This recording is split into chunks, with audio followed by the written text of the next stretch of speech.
Ça veut dire que la vision archéologique finalement des sites très anciens qu'on retrouve aujourd'hui, elle n'est pas du tout fondée. Il n'y a pas d'autre moyen possible, même avec les techniques actuelles, réaliser des blocs comme ça, assemblés au millimètre près. Cette réalité-là, les profs d'histoire, les archéologues ne peuvent pas l'appréhender. Ça permettrait trop de choses en question finalement. Toutes les grandes industries de laboratoire, dans lesquelles il y a un certain nombre de personnes aussi qui font en sorte que ça se divulgue, qu'il y a un certain nombre de gens qui veulent accéder à la vraie connaissance.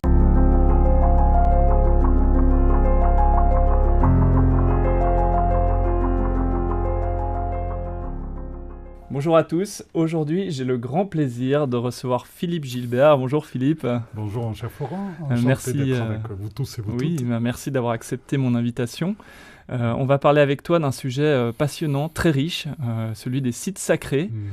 Et avant de rentrer un peu plus dans le vif du détail, est-ce que tu peux te présenter ? Donc tu as une formation à la base d'architecte, mais on va voir que tu es allé un peu plus loin que cette première formation. Bien oui, je suis architecte et architecte honoraire, parce que j'exerce plus depuis un certain temps. Et en tant qu'architecte, j'ai toujours cherché le sens véritable des sites sacrés.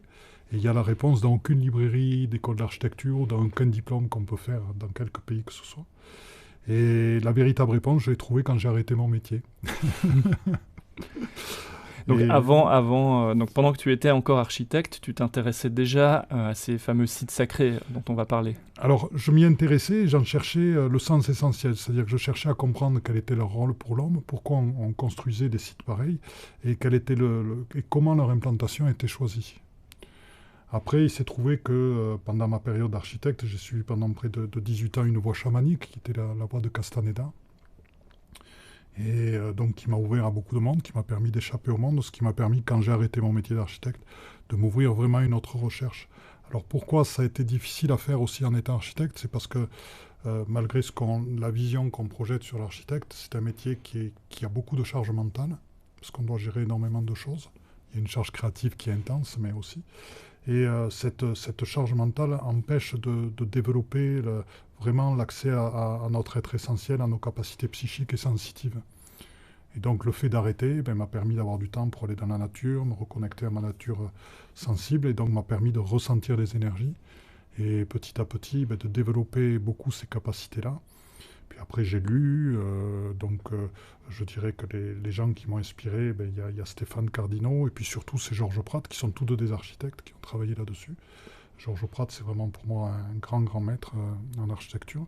Et moi j'ai suivi son travail, donc j'ai découvert d'autres choses par moi-même, par mon travail, par ce que j'ai fait. Et puis je voyage beaucoup dans les sites sacrés, et puis j'adore comprendre le comment et le pourquoi. Comment ils transforment l'être humain et comment ce sont des formidables outils pour la planète et même au-delà pour l'univers, pour amener des énergies d'amour et pour amener les êtres à se reconnecter vraiment à leur nature essentielle et divine. Je vous interromps un instant, je suis désolé, moi aussi je déteste les publicités, mais là je pense que c'est vraiment important de vous dire que cette vidéo, c'est une vidéo qui est extraite d'une interview beaucoup plus longue que vous pouvez retrouver gratuitement sur notre plateforme Masterclass Pure Santé. Si ça vous intéresse, vous avez un lien, vous pouvez découvrir pendant 7 jours gratuitement toutes les vidéos, les formations, tout ce qui se trouve sur cette plateforme. Voilà, je vous embête pas plus et on reprend tout de suite. Voilà. On dit souvent que ces sites, que ce soit les pyramides, les cathédrales, les mégalithes, etc., ils n'ont pas été construits à cet endroit par hasard. Et tu me disais tout à l'heure, hors caméra, qu'il y avait deux histoires, en fait. Il y avait l'histoire qu'on nous raconte, qu'on apprend peut-être à l'école, etc. Et puis, il y a la réalité. Et c'est un petit peu aussi ce qu'on va voir avec toi aujourd'hui. Donc, quelle est cette réalité et comment elle s'oppose finalement avec nos préjugés sur ces sites sacrés ? Alors la réalité, c'est comme elle est d'ordre fréquentiel, c'est-à-dire que notre réalité, les bouddhistes disent qu'il n'y a que le vide, et dans le vide, on trouve le tout. Et c'est la nature du vide qui est l'essence même de ces sites. C'est pas bien que le bâti participe. Et donc cette réalité-là, les profs d'histoire, les archéologues ne peuvent pas l'appréhender. Bien que moi-même, j'ai eu à travailler avec des archéologues qui ont été surpris par les réponses que je leur donnais sur des sites que je ne connaissais pas du tout, et je leur ai donné des informations qu'ils ont validées par après. Ils ont été surpris de la manière dont les informations venaient. Donc ça veut dire que la vision archéologique finalement des sites très anciens qu'on retrouve aujourd'hui, elle n'est pas du tout fondée. Je ne dirais pas du tout. C'est-à-dire qu'elle est intéressante. Je Mhm. remercie les archéologues pour le travail qu'ils font, de préservation, etc. Simplement, il serait souhaitable d'avoir une association avec des gens comme moi, comme nous, qui connaissent les énergies qui traversent ces lieux, qui peuvent ouvrir à des dimensions psychiques et à des utilisations des lieux qu'eux n'ont pas obligatoirement, et proposer des ouvertures qui peuvent les intéresser aussi. Et voilà, mais le tout, c'est d'ouvrir l'archéologie, la sortir des dogmes. C'est un petit peu comme la médecine traditionnelle, hein, l'associer à une autre vision. Voilà. Donc moi, mon rôle, c'est celui-là. Et c'est d'amener des gens dans les sites sacrés et à travers ça d'évoluer, puisque, bon, comme je l'avais dit dans le premier article que vous avez accueilli dans votre revue, eh bien, il y a trois voies d'initiation. La première, c'est la méditation. La seconde, c'est l'éveil dans le vide. Et la troisième, c'est le pèlerinage. C'est le Dalai Lama qui disait ça, tout à fait, juste. Ouais. Tout à fait. Et pourquoi les pèlerinages? Pourquoi les sites sacrés? Parce que la rencontre avec ces sites, avec les énergies de ces sites, qui sont de très très forte intensité, qu'on n'a pas l'habitude de vivre au quotidien, vont obligatoirement amener à des basculements en nous-mêmes, à des transformations, à des réconciliations, à des lâcher-prises de l'ancien pour ouvrir au nouveau. Et là, on retrouve tous les mythes de la mort à la Renaissance, hein, le mythe osirien de la mort à la Renaissance, et qu'on retrouve aussi dans l'Église catholique à travers le Christ, hein, et sa crucifixion.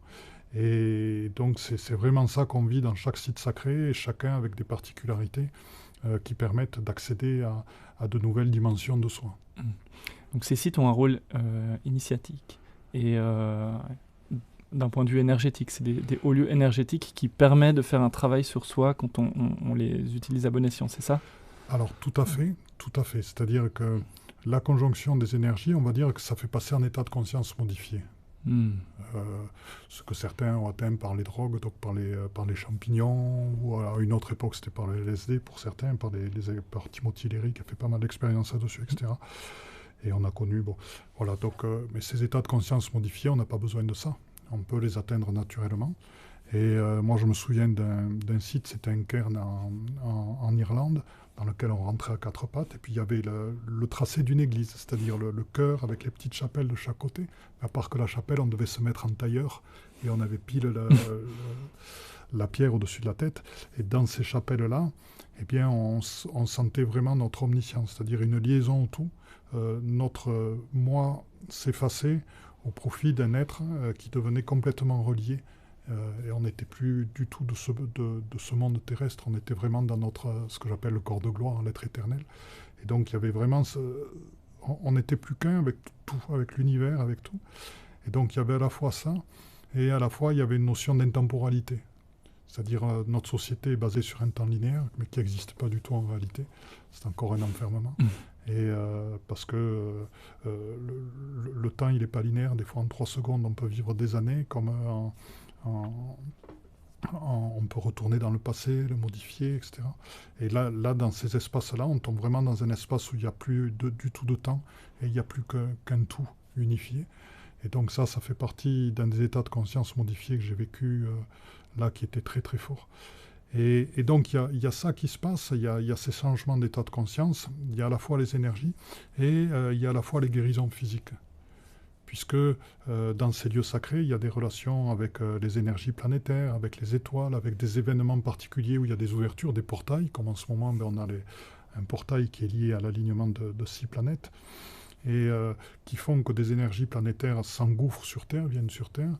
Et dans ces moments particuliers, le solstice d'hiver ou le solstice d'été ou les équinoxes sont des moments très particuliers, eh bien, vont amener un ensemble d'énergies particulières qui vont permettre à la fois des guérisons, qu'elles soient spirituelles, qu'elles soient physiques ou autres, et aux personnes, eh bien, pour atteindre, pour se développer et pour arriver à être on va dire, des meilleures personnes, dans le sens s'ouvrir à l'amour, s'ouvrir à la guérison, s'ouvrir à la réalité de qui ils sont.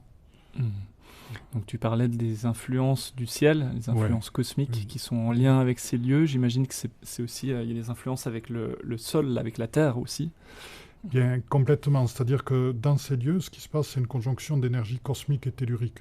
C'est-à-dire que la Terre, on a la chance d'être sur cette fantastique planète dans laquelle il y a quantité de minéraux, et c'est l'émanation de ces minéraux qui va créer des trames d'énergie sur la Terre. Et dans les lieux, il y a des conjonctions spécifiques de certains minéraux qui vont donner l'essence même et la nature du lieu. C'est-à-dire qu'il y a certains lieux qui vont être plus liés à des énergies feu, d'autres lieux qui vont être plus liés à des énergies de l'eau, d'autres lieux plus liés aux énergies terre. Et chacun va amener à différents types de transformations. Et puis, il y a des énergies qui sont guérisseuses parce qu'elles vont résonner avec les oligo-éléments, les minéraux que nous avons dans notre corps, pour amener à des guérisons. C'est ce qu'on voit, les phénomènes dans les sources sacrées, où l'eau, tout le monde connaît les travaux des donner peut-être un ou deux exemples.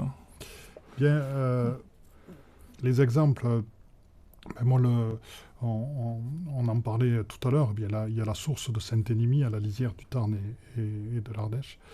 Et cette source de Saint-Énimie, moi j'avais analysé, en m'ouvrant complètement, j'avais juste analysé tous les différents types d'énergie qui étaient présentes dedans, puis j'avais fait une cartographie. Et après j'ai ouvert seulement après un livre sur les oligo-éléments, et cette source de Saint-Énimie est connue pour guérir les maladies de peau. Puisque l'histoire, c'est une princesse qui était venue là pour guérir ses maladies de peau. Une fois guérie, elle est retournée chez elle, elle en a eu à nouveau, donc elle est revenue habiter là, elle était gardienne de la source. Et donc j'ai regardé mon livre, j'ouvre mon livre sur les oligo-éléments, et tous les réseaux, la nature des minéraux qui passaient là, étaient tous liés à la guérison des maladies de peau, sous différentes formes. Donc l'eau, on connaît les travaux des motos, s'imprègne de cette information-là. Donc en buvant l'eau, on guérit les maladies de peau. Et en plus, s'y ajoute la présence de Saint-Énimie, qui est gardienne de la source, et donc avec son énergie d'amour aussi, ouvre ça et donne cette information à l'eau. Voilà, donc c'est un endroit. Et puis bon, à Paris, il y a différents endroits. La chapelle de Notre-Dame miraculeuse aussi. Voilà, et puis après, il y a, si je peux parler en dehors de la France, il y a aussi... là où j'étais dans mon dernier voyage en avril en Égypte, c'était la pyramide de Saqqara. Et là, j'ai reçu l'information par moment justement d'Imhotep, qui était un architecte, bâtisseur, médecin, et qui a été divinisé par après de son vivant. Et donc Imhotep, l'information que j'ai eue, c'est que c'est un site de guérison. Donc dans lequel on passe, le bâtiment dans lequel on passe, que les guides font croire que c'est un bâtiment d'accueil, il y a plein de petits box qui étaient des box de guérison pour les patients. Et l'information qu'Imhotep m'a donnée, c'est que c'était lié à de la guérison par les énergies cristallines. Et effectivement, j'ai regardé, il y avait une conjonction de gros réseaux cristallins qui passent sur la pyramide de Saqqara. Et moi, j'ai travaillé donc avec des sons cristallins pour les différentes personnes qui participaient, pour justement les aligner leur énergie, ouvrir leur chakra, et puis faire circuler l'énergie dans leur corps, l'énergie cristalline. Et puis on est allé dans la pyramide, on a fait une méditation au cœur de la pyramide, au centre. Et dans cette chambre, il y a un puits qui donne sur des tunnels, puisqu'il y a 3 km de tunnels sous Saqqara. Et donc on médite avec les énergies cristallines et tout. Et à la fin, les guides qui n'osent pas trop parler, qui font très attention, et bien à la fin, il dit bon, écoutez, je vous ai entendu parler du cristallin et tout, je vais vous montrer une vidéo. Moi, je suis allé, alors il nous explique qu'il est allé dans tous les souterrains qui étaient là, qu'il a ramené des choses qui ont été présentées au musée du Caire, qu'il a trouvé là-dedans. Il nous montre une vidéo dans des souterrains, et ce souterrain, tout le plafond était tapissé de cristaux. Donc c'était la validation de ce que j'avais reçu. Alors lui, je lui ai demandé s'il pouvait me passer la vidéo, il me dit non, je peux pas, il n'avait pas, ça doit rester non officiel. Mais c'est là où on voit encore comment des choses restent non officielles. Et donc c'était bien la preuve que ce que j'avais reçu est réel. Donc c'est vraiment un site lié aux énergies cristallines, et donc qui soigne avec les énergies, qui soigne et guérit avec les énergies du cristal. C'est étonnant que ce genre de découverte impressionnante par rapport à ce toit de cristaux soit pas public. Qu'est-ce qui retient finalement les chercheurs, les archéologues ou les politiques à s'intéresser et à publier ce genre de découverte ? Eh bien, la chose, c'est qu'on est actuellement dans un courant de pensée qui était guidé par Descartes, dans lequel la raison prime sur le sensible. On est dans une société où, quoi qu'on fasse, le patriarcat est encore présent, même dans l'inconscient, qui fait qu'il faut prouver pour avoir raison par les méthodes scientifiques. Il n'y a qu'à voir aux États-Unis le nombre de chercheurs qui sont des PhD, donc des doctorants, et qui travaillent sur le psychique, mais qui doivent valider les moindres mots qu'ils disent par une étude scientifique. Sinon, pour eux, ce n'est pas valable.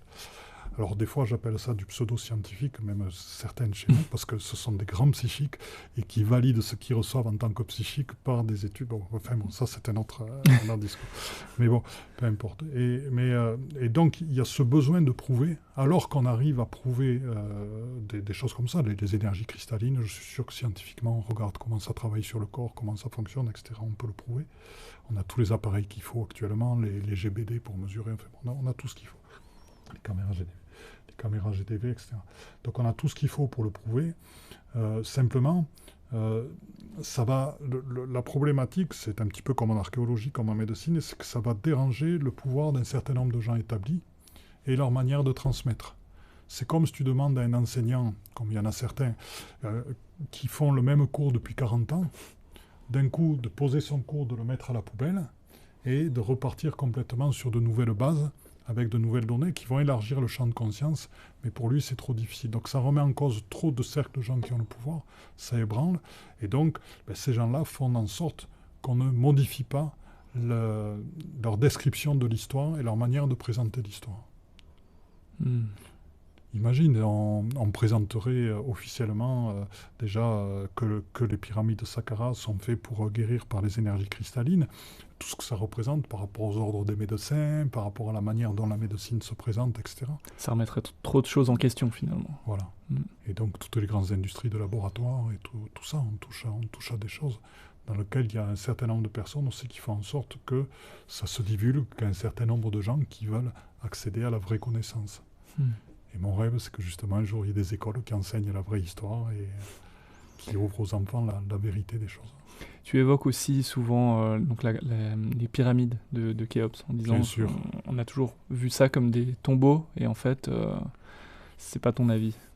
Mais les pyramides, on ne peut pas construire, ce sont des pierres qui pèsent entre 10 tonnes et jusqu'à 200 tonnes qui ont été mises en place. Donc on ne peut pas construire quelque chose comme ça avec une précision pareille, c'est orienté parfaitement nord-sud. Les 3 pyramides représentent pile l'emplacement de la constellation d'Orion il y a environ 10 250 ans, et date à laquelle l'emplacement du sphinx a commencé à être placé, sculpté, érigé. Le sphinx qui est placé complètement est-ouest, donc en regardant la constellation du Lion, là où elle était il y a exactement 10 500 ans, donc on retrouve les mêmes corrélations, c'est-à-dire que la manière dont sont placées les pyramides, c'est la manière dont était placée la ceinture d'Orion il y a 10 500 ans, et le sphinx qui est taillé, pile, regarde le lion il y a 10 500 ans. Le plan des pyramides a été fait en fonction des étoiles. Oui. Et ça ne veut pas dire que les pyramides étaient construites il y a 10 500 ans, mais le plan et le schéma directeur étaient déjà connus et tracés à une certaine époque. Et ça, on le retrouve par ce qu'on appelle l'archéoastronomie, qui sont des logiciels qui permettent de connaître la position des astres au moment où justement les sites ont été construits, ce qui permet de comprendre comment les sites ont été construits par rapport aux alignements d'une époque donnée. Et donc, on va dire pourquoi le sphinx par rapport aux équinoxes. Eh bien, déjà au niveau équinoxial, la constellation du Lion et le sphinx à tête de lion, enfin corps de lion. Mais pourquoi l'équinoxe? Eh bien, parce que l'équinoxe, c'est là où on a la Terre qui est placée entre Alcyone, qui est le soleil central de la galaxie, la Terre et notre soleil. Donc il y a un alignement parfait entre Alcyone, donc notre soleil, la Terre, et Alcyone, qui est le soleil central de la galaxie, à la période des équinoxes.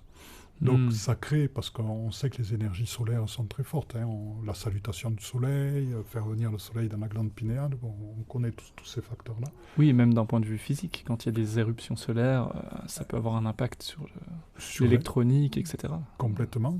Donc on sait utiliser ces alignements-là, justement, pour que les gens y fassent attention, et parce que c'est des jours spéciaux d'éveil et dans lesquels on peut ouvrir un certain nombre de choses, domestiquer ces énergies solaires qui parfois sont très puissantes et les amener à les utiliser, l'énergie feu, pour se transformer.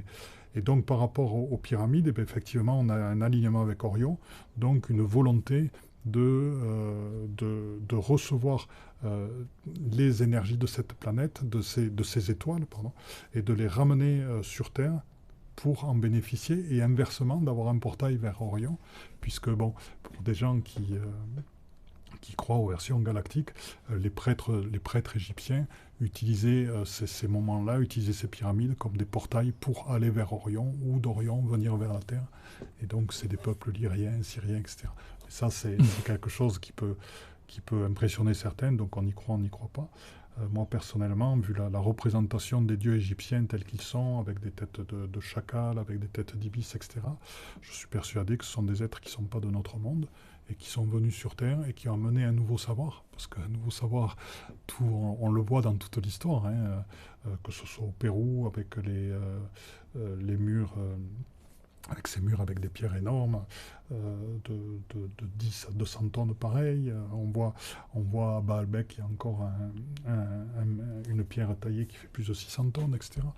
Donc il fallait savoir les lever, il fallait savoir transformer la matière pour les aligner aussi parfaitement, parce que les pierres des pyramides sont assemblées au millimètre près. Les angles sont parfaitement identiques sur une distance pareille. Un côté fait environ 230 mètres. On retrouve le nombre pi dans les proportions quand tu fais la proportion des bases de la pyramide et de la hauteur. Bon, il y a un certain calcul, mais on retrouve le nombre pi qui est quand même lié à la circonférence de la Terre. Donc il y a un savoir qui dépasse largement celui qu'on associait antérieurement au peuple du néolithique et celui qu'on associe à l'être humain. Donc la question, c'est ce savoir, pour moi, il provient à la fois de civilisations disparues, telles l'Atlantide, le monde de Mule, la Lémurie, et il provient aussi d'autres civilisations extérieures. Avec ce qu'on connaît de l'Empire égyptien de cette période, on ne sait pas expliquer aujourd'hui comment ils auraient pu construire eux-mêmes ces pyramides. Exactement, c'est-à-dire que moi je crois peu à toutes les représentations que font à nouveau les archéologues. C'est pareil au Pérou, où on représente des gens juste avec des marteaux et des stylets et qui taillent les pierres, parce qu'on ne peut pas expliquer comment tailler et assembler des pierres aussi parfaitement avec une précision pareille, au millimètre près, avec les techniques de cette époque. On peut regarder, il y a aussi en Inde, à Barabar, il y a les grottes de Barabar, qui sont des grottes taillées dans du granit. Ils ont passé des lasers à l'intérieur. Les lasers montrent que même avec l'industrie actuelle, on a des précisions qui sont supérieures à celles qu'ont des industries verrières. Ah oui. Et à une époque où il n'y avait pas d'électricité pour voir dedans. Donc il y a un nombre de choses qui sont passionnantes actuellement et qui posent des questions. On ne peut pas, quand on regarde les grands murs cyclopéens, qui sont présents partout dans le monde, ils sont présents à Cusco, ils sont présents dans les îles en Polynésie, ils sont présents à d'autres endroits, on retrouve le même type. C'est des précisions extraordinaires sur des formes hexagonales, dodécadonales des fois, de pierres, et qui sont toutes différentes, et on ne peut pas passer une lame de couteau entre deux pierres. Ce qui veut dire qu'il faut savoir, pour faire ça, le seul moyen possible pour moi, c'est de savoir densifier et dédensifier un matériau, c'est-à-dire ramollir la matière pour la mettre en place et après lui faire reprendre sa densité. Il n'y a pas d'autre moyen possible. On dit même avec les techniques actuelles, va demander à des artisans, même à des grandes sociétés de construction, de réaliser des blocs comme ça, assemblés au millimètre près. Avec la 3D, on peut y arriver, mais il faudrait des imprimantes 3D qui découpent la pierre exactement en dimensions données. Donc ça demande, si on peut y arriver que comme ça veut dire qu'à l'époque, pour des gens qui taillaient avec un marteau et un burin, on se demande comment ils pourraient arriver à faire ça. Voilà. Donc il y a d'autres explications que celles qui sont données. Je n'ai peut-être pas les réponses exactes, mais je ne crois pas à l'interprétation de gens transportant sur des rouleaux les pierres, les découpant avec un maillet. Pour moi, c'est absolument impossible.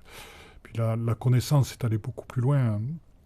Donc le but de ces lieux-là, de les ramener, de les relier aux planètes, c'est de ramener, donc, comme je le disais, l'énergie de toutes ces planètes sur la Terre. On a un autre exemple là, dans le livre « À la découverte des sites sacrés de Paris », c'est la constellation de la Vierge, auquel sont reliées les églises de Notre-Dame, la Vierge et Notre-Dame.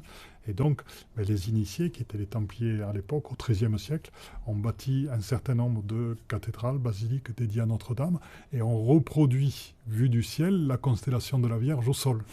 Donc il y a une basilique qui s'est construite dans un hameau de 3500 personnes pour reconstruire, et donc pour que l'énergie de la constellation de la Vierge soit diffusée sur Terre. Et donc on retrouve ça avec les pyramides. Et les pyramides, il y a d'autres choses extraordinaires. C'est-à-dire que les pyramides, il y avait un pyramidion en or. Donc il y avait le mélange des matériaux, il y avait donc le pyramidion en or, la forme de la pyramide elle-même qui, je dirais, qui est un capteur d'énergie énorme qui est ramené dans les chambres, puisqu'il y a actuellement 4 chambres. Il y en a une 4e qui a été découverte dans la grande pyramide, qui sont des chambres d'initiation. Il y a une chambre souterraine qui est reliée à la terre. Il y a la chambre de la reine et la chambre du roi, celles qui peuvent être accessibles. Et je dirais donc, il y a la forme de la pyramide, il y a les pierres qui sont utilisées, qui sont du calcaire. Il y avait du calcaire blanc, des plaques de calcaire blanc qui recouvraient toute la pyramide pour lui donner un aspect parfait. Elles étaient blanches et lisses. Voilà, et on en retrouve des traces en bas de ces pierres-là. Il en reste quelques-unes, elles n'ont pas toutes été enlevées pour... Et en haut, le pyramidion en or, pourquoi? Parce que l'or est un métal sacré et qui permet de diffuser des énergies. On a même retrouvé des morceaux de cuivre à l'intérieur de la pyramide. Et les pierres qui ont été utilisées dans la chambre du roi, eh ben, c'est une pierre granitique qui contient du quartz. Et donc on se retrouve à nouveau le quartz et les cristaux. Si le sujet vous intéresse et que vous souhaitez l'approfondir, le programme est disponible en lien sous cette vidéo.